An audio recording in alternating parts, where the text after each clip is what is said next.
Coming up in this week's episode, Scott Guilfoyle and Marvelous Marvin will be installing a much-needed seasonal water faucet. Then family friend Irv Prodrick will be handcrafting an amazing copper rain chain adjacent to our front entrance right here. Next, I'll be planting evergreen shrubs along our front sidewalk. And finally, Irv Prodrick will be back and displaying more of his artisan work and crafting a gorgeous, gorgeous copper side tabletop. So it's all coming your way. And folks, don't forget to subscribe, like, share, and comment. As always, it is most appreciated. Thank you so much.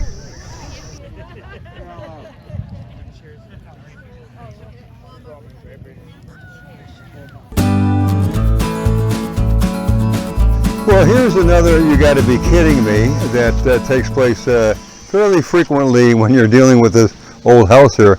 I only have one spigot, one water faucet for my hose, and it's on the other side of the house. So if you want to do any watering in our house area or any place in this front of the house, you have to drag your hose that far. So what Scott Guilfoyle and his assistant Marvelous Marvin are doing is putting in a really cool new spigot for me right here, which is going to be very convenient. So, and it's going to be something that I can drain when I get close to winter. So I can drain it, get the water out of it, and don't have to worry about it freezing. So all is good. Is that where you want it? Yep.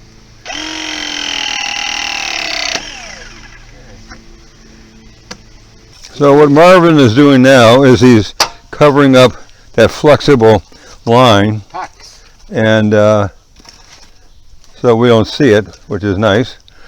And then I'll know where it is in the future as well. But I'm going to be planting Sandra all along here, so that is going to be out of harm's way.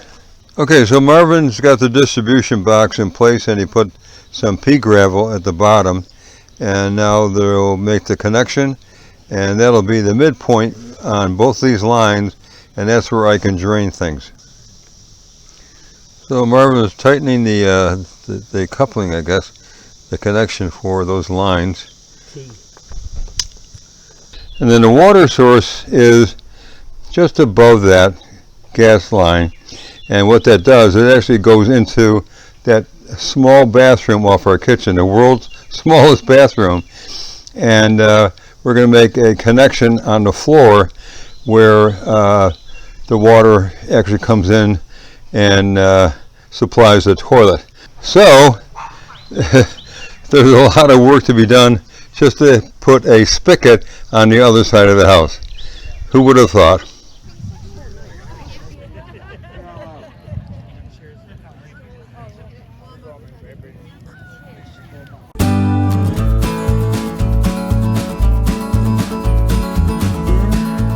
Irv is now adjusting the large downspout, the one he's got the scalloped ears on, so we can get it closer to the bottom of the gutter. And then he also shortened that connection to the next funnel below that. So the water should flow very, very nicely down through both of those funnels. It looks really, really cool.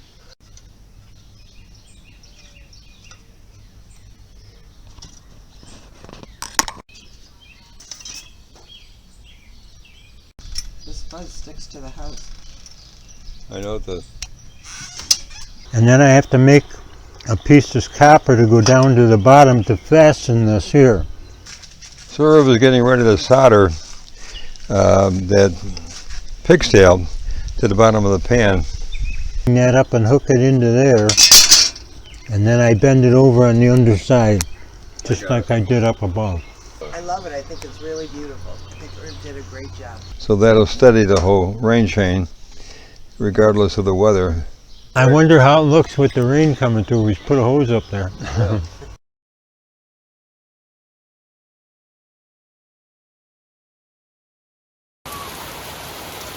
As you can see, we have a very, very heavy rain at the moment, and exactly what we wanted.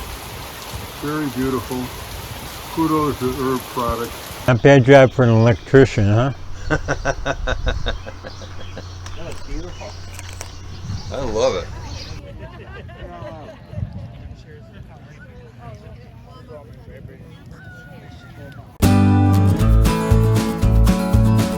Well, this is the last section that has to be worked on. I know you can't see it here very well, but this is the sidewalk, and we're going to be putting shrubs on both sides, primarily evergreen, because in the wintertime we like to still see some color. And then we're going to intersperse them with some Pachysandra. Bought all the plants, you can't see them, they're off camera, but the first thing I have to do, which I already started to do, is to clean everything up and then start putting this fabric down. And you saw me doing this before. This will keep the weeds down. Then I'm going to start placing the plants where we want, throw some dirt on top of all that fabric, and then we're going to start to plant the Pachysandra, and then it should be time for watering. So hopefully I can get this done within the next, say, hour. Okay, so I keep saying that, and it always takes longer, but in any event, I think it's going to look pretty styling when it's done. So, and I'm going to do the same thing on this side as well. So stay with me, and let's see how accurate I am with my timing.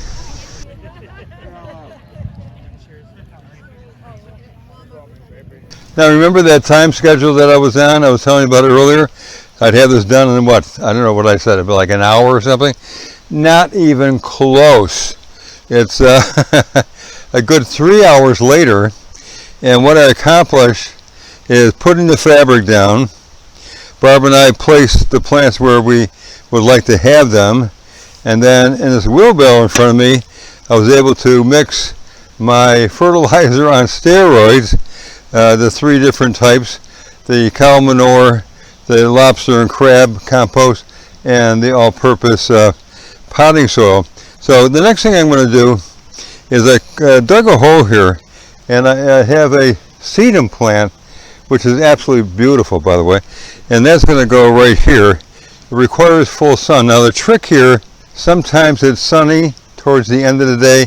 Most of the time it's filtered sun, and in some cases it's actually shade. So you got to play this little game of trying to figure out which way the sun is going at different times of the year, spring, summer, fall, and what is requiring full sun, partial sun, and so on and so forth.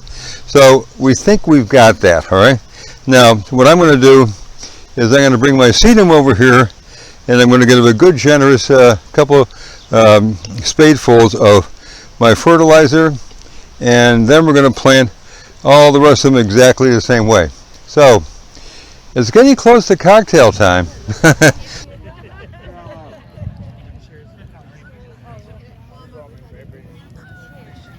Well, it's the following morning, and things got a little hectic late yesterday afternoon, so I never was able to get back to showing you exactly what I was doing as a close-up. But what happened was we had to go to our friend's house for dinner, and just as we were about 15 minutes from jumping into the shower, my neighbor showed up, a wonderful lady, by the way, with a whole wheelbarrow full of daisies. So I had to plant those sort of haphazardly just to get them into the soil, water it down, so they would live for today. And I haven't gotten to those, but let me get back to this. What we have done is we put all the shrubs in where we wanted them, and then I put the Pachysandra in, and remember there is a garden cloth under here, so you have to cut like little troughs, if you will, and then put our fertilizer on steroids in there, plant the Pachysandra, and then kind of go from there. So what I'm doing now is I'm putting the mulch around all of this, and then I'm going to do the same thing on this side. So that's the process. That's what we're doing. I got to hang on to my microphone cord, and I hope you stay around to watch us complete the finale, if you will, because I think it's going to be pretty amazing.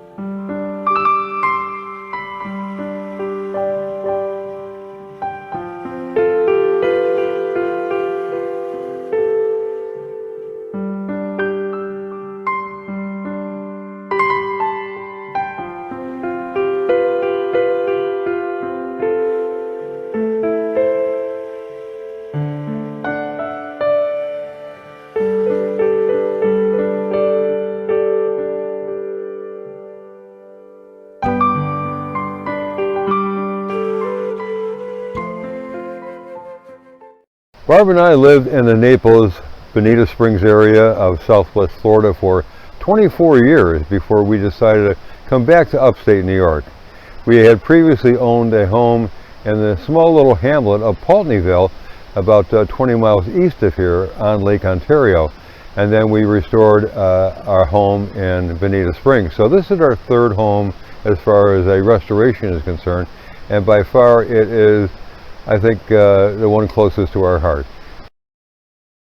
Well, it's been raining like for weeks, at least it seems that way. And it's taken me forever to get this pack of Sandra down. But I did manage to complete it yesterday, and now I'm giving it a good watering. And you may remember that I started on, you can't see it, but I started on this side of the sidewalk, putting our various shrubs in. These are my evergreens, and so in the middle of winter we still have some color, with pachysandra in between, and then of course the mulch. We're doing the same thing over here, except it was the on and off because of all the rain. But anyways, you can't see all this, but the pachysandra stretches to the end of the house over there. So this was always kind of a very weedy, muddy area, and now it's it actually looks nice.